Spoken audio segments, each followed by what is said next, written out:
exercise for some of you outside, a bit of fresh air most probably. This morning's session really kicked us off and started some of those themes, one of which is this one. Although in terms of our panel members, very UK focused but an international theme, an issue about professionalisation of the industry. So that really is an area where academia and industry come together, because that is our future, is our students and potential accreditation. We're really lucky this afternoon to have a good set of panellists, but especially a good chair. Sue Potton has agreed to great chair. to chair this session. Sue, as you can see from her biography, is Sue Potton Associates. That's easily remembered, isn't it? A distinguished career in events, and sort of finishing with, before setting out on with George P. Johnson, one of the big global players in events. We're lucky that she actually likes to live down this part of the country, so we can drag her in to help us and help our students. So I'm going to hand over to Sue, really. I'll put some times up on there, but we are... Oh no, I'm going to say what you're going to say now. I'll hand over to Sue. Thank you, Caroline. Thank you very much. Good afternoon, everybody. Hope you're all suitably refreshed and invigorated after a nice lunch and a delightful lunch break. The sun is trying to peek through, ready for this evening's festivities. So hopefully we can ease your way through the afternoon with some thought-provoking discussions. I'd like to actually just briefly thank Caroline and Mary Beth and all the team here at the university for asking not only me to be a part of this, but also for the ongoing great work that they do here within Bournemouth. And it's great for me, being a local, to see such a prestigious international conference taking place here at Bournemouth University. So, but without further ado, we have our three esteemed panellists who are each going to give a brief presentation, and then following that there should be plenty of time for Q&A and debate and discussions. If you don't mind holding your questions or making note of them until after each speaker has finished, we'd like to do the three presentations and then let's dive deeper into some of the key issues. I'd firstly like to introduce our first panellist, Susan Spibey, who many of you may know, and I'm sure she won't be offended if I describe her as an industry stalwart of great repute. You can read her biography, of course, in here, and you'll see that Susan's had SJS International since 1992. She's been involved in amazingly large events for organisations such as NATO and the United Nations. She's worked internationally. More recently, we've come to experience Susan as a really passionate advocate for professional event management education. And it's about that I'd like to ask Susan to present to us right now. Thank you. Welcome, Susan. Thank you.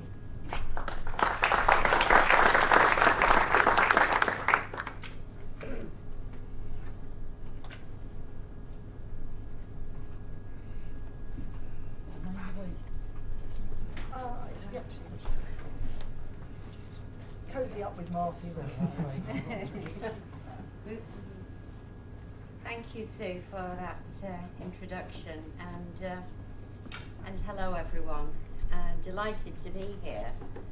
I was invited to the last AMI conference at Huddersfield, and the germ of the idea was just coming forward as to where we could take professional development in the events industry. And we've moved on considerably, though some might say very, very slowly since then. However, I think we're pleased that we are going somewhere. And oh dear, the graveyard slot. And as an event organiser, it's always been a nightmare to what to put into that first session after lunch. And so I thought we'd start by doing something a little bit different. So, can everybody stand up, please? And to the person next to them, ask, what do you think an event is, please? And then I would like to ask for 3 volunteers, maybe from the different sections, to tell us what they thought that person said. You don't have to declare who you are, but at the end of the session I would like to speak with you, the three volunteers. So you've got 1 minute, thank you.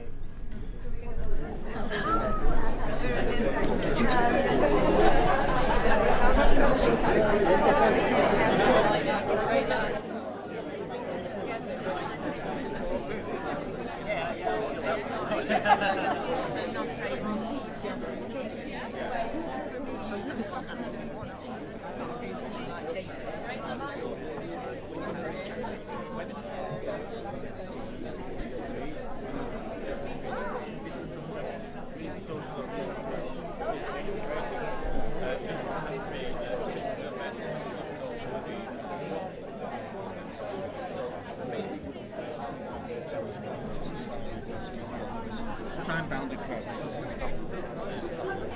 I think we'll leave it like that. Time-bounded purpose. Of activity. That activity could be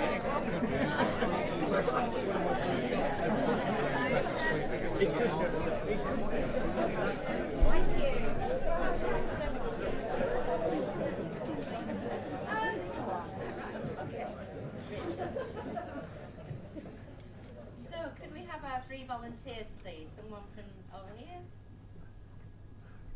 Come on, don't be shy. Don't be shy. You're amongst friends.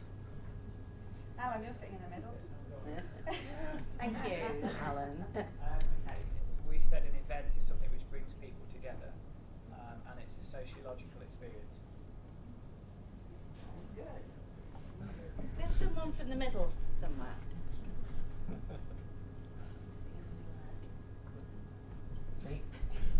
A fun gathering of people with a focused agenda. Can you just repeat that? A fun gathering of people with a focused agenda. Thank you. I'm liking the fun part. And can we have someone from the right-hand side? Well, we were very fortunate to be sitting with Glenn Bowden, who's obviously the co-author of the definitive book on events management, and according to Bowden 2013, a gathering of people for a particular purpose, so pretty much what everyone else says.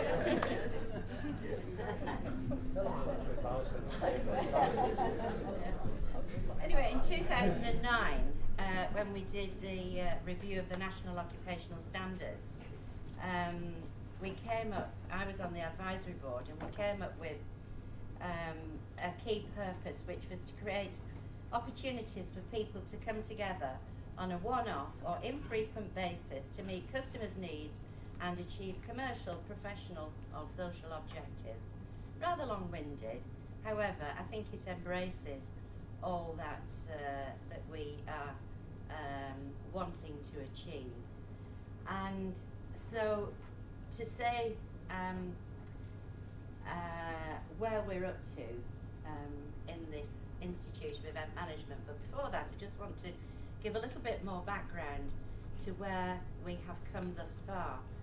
And when we talk about professionalisation, it was in 1998 when my company were rescuing a major international event in this country, and it was actually to celebrate the 150th anniversary of a professional body, and the keynote speaker in the opening ceremony was a professor of history and spoke about professionalising the profession.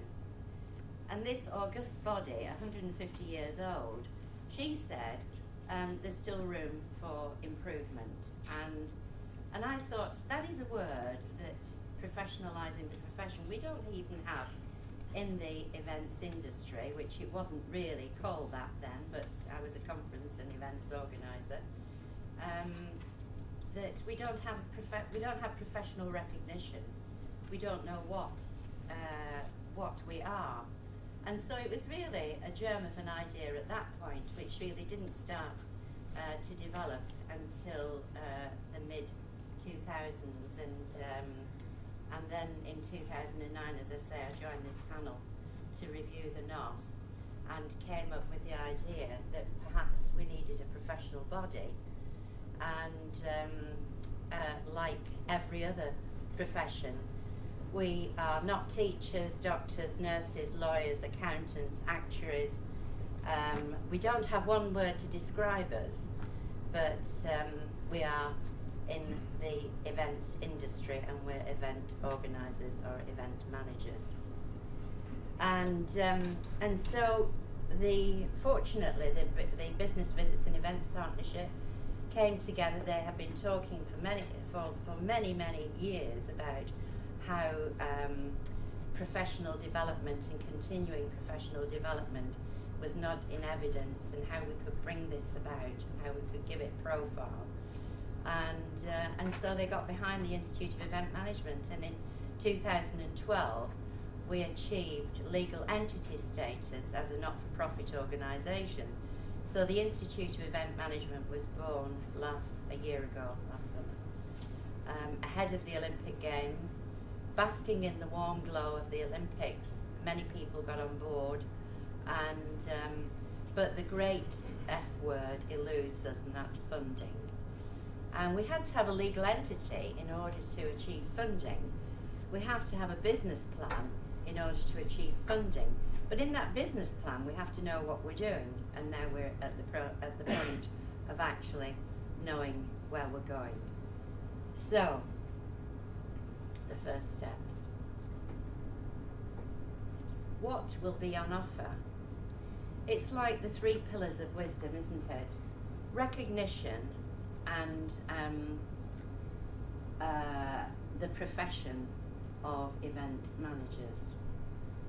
Offering continual professional development and providing a body of knowledge to bring all those resources to using our website to signpost people to where that knowledge lies. But there isn't anything out there yet that actually has a single point of entry, and that's one of the key things that we're hoping to do. So how are we building it, and how are we managing it? We're in the process. We now have an executive board, and I'm delighted to say that the executive board is representative of many parts of the industry. There's still a few gaps missing yet, but we have met and we have agreed our strategy. We want to have patrons, supporters. We want to build an advisory board and sector champions. We already have some sector champions who have offered their support, and we want to develop working groups as we move forward. So that's the structure. And how do we move into building that recognition, qualifications and career development? I'm going to ask Martin in his presentation to mention some of the routes to recognition that are now being used at national level, and we would really like to take that on board. I think you're all aware that in other industries or professions where they have a professional body, that the qualifications are gained through usually these 3 routes: through accreditation of existing courses, experiential, those people who haven't had the opportunity, and as we know in our industry, degrees have only been in existence for just over 10 years.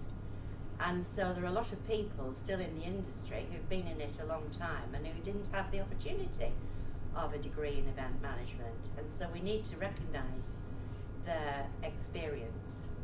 And of course, for new entrants and those who may not wish to aspire to a degree, we want to provide the means of on-the-job learning, and that hopefully to introduce high-level apprenticeships into that model. So that's the route to the qualifications. And career development. Building knowledge, of course, is a key criteria in this industry. When you have learnt the skills of, I always describe an event manager as a project manager with specialist knowledge and skills. Management is the discipline. Marketing, if you go down the creative route, are the added skills, some of the added skills, and events is the knowledge. And the events industry is so broad that I believe in the future people more and more will have to develop specialisms. And I've actually put this into practice now, looking at the way that I work, because understanding industries and the way that they operate and the way that they need to project their products and services through the medium of live events is something that I'm doing, and one of the first sectors I'm working with is the nuclear industry, which we fell out of love with, but now very firmly it's back in the equation of energy supply, and with new build and with 80% of the industry being in construction, it's a very interesting opportunity.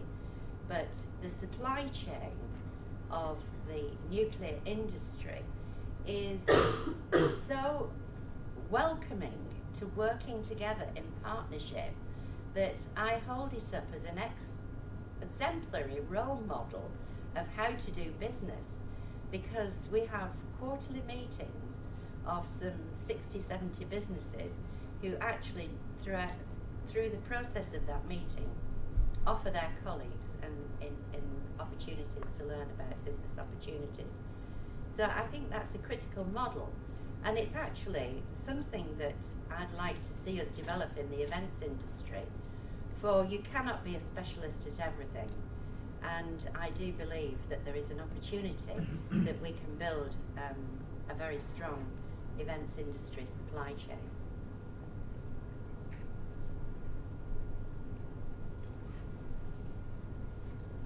Within the Business Visits and Events Partnership, there are a range of associations supporting the broad spectrum of events, and many of them are already offering courses, and we have already started discussing with some of those associations how we can accredit their courses and where are the gaps in building individuals' knowledge. We want to create an environment with access to best practice in every part of the events industry. We want to build on academic and sector research, and to create an environment of an excellent resource for information and career advice. That's in the third pillar. As a result of the Olympic Games, and I was actually on the advisory group for ISO 2012-1 in sustainable event management, we have that huge resource of learning from the organisation of the Games and how they can be influenced in sustainability. The legacy programme is ongoing. I'm sorry that Jim Winship isn't going to be able to be with us to talk about where they're up to with the Purple Guide, and I don't know whether everybody knows what the Purple Guide is, hopefully. But it's amazing to have global recognition and the only document out there with this knowledge. So we want to promote and support that. We want to, through the Institute, develop industry links and resources and really build a centre of resource in the Institute, as well as, of course, obviously, statutory information that will become available as we move forward. The UK events industry has a global profile. The UK events management education has a global profile, and we hope that the UK has a professional recognition with a global profile. That's the website to watch for, and an exciting, bright, fresh logo to embrace all the different parts of this industry. we're going to use those colours actually to build that. So that's what I have to say. Great, thank you very much, I hope that's Susan. helpful. Thank you. And as I said, if we can just thank Susan for now, and we'll come back to questions.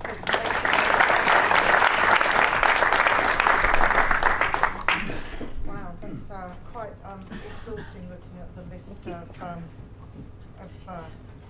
goals, I think. Very ambitious, very exciting. Our next panellist is Martin-Christian Kent. Martin is the Research and Policy Director at People First.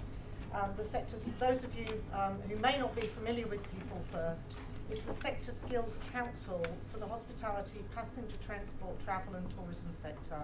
So Martin oversees the team responsible for research, qualifications and skills, and he's got over 20 years experience working in the labour market and skills policy in different bodies.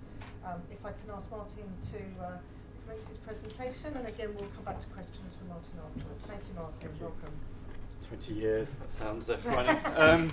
You don't look old enough. You must have started when you were 12. Oh, thank you very much. I've got no coffins in my presentation and I'll be fairly brief. But I will roam, so apologies, but hopefully you can see a screen. What I want to do effectively is to throw some concepts out there about what is professionalising the workforce, what are some of the issues and barriers in place of that. And I guess critically from a UK perspective, what are some of the factors which are influencing a broader debate about professionalising the workforce, particularly because of the economic downturn and really a new government coming in looking very much afresh at the skills infrastructure and the UK economy and what needs to be done to move forward. A dangerous pursuit, I know, to look at a definition in a group of academics, but actually what do we mean by professionalising the workforce? And I think it's historically been linked very much to qualifications, but actually going forward, I think in its own right, it has an identity, and that identity is very much around recognising the skills, competence and knowledge of an individual to do a particular job. And that recognition is important. It's actually the consensus behind an industry, understanding actually that's what's there, but then actually shouting about that recognition. So qualifications, training are part of developing somebody to get to a professional standard, but actually they're not necessarily entwined. And I think historically, certainly if you look at the way the UK system's worked, the two things have been part and parcel of the same thing, and that potentially has caused a barrier. I think it's also worth looking at why professionalising the workforce matters. And actually increasingly we're talking about professionalising the workforce and why it's important. But actually the key reason why it's important, the key benefits for a professional sector, professional industry, is the ease in which you can recruit the right people. So the right people, it's the ones with the skills and the experience, but also that actually for those people who are starting within their career, they can work their way up and develop the skills and knowledge that are required. And obviously it's a huge signal to a potential client base to say actually we have a skilled workforce. So I think arguably, I'm sure there'll be a debate on whether that's the right definition, but it's a definition.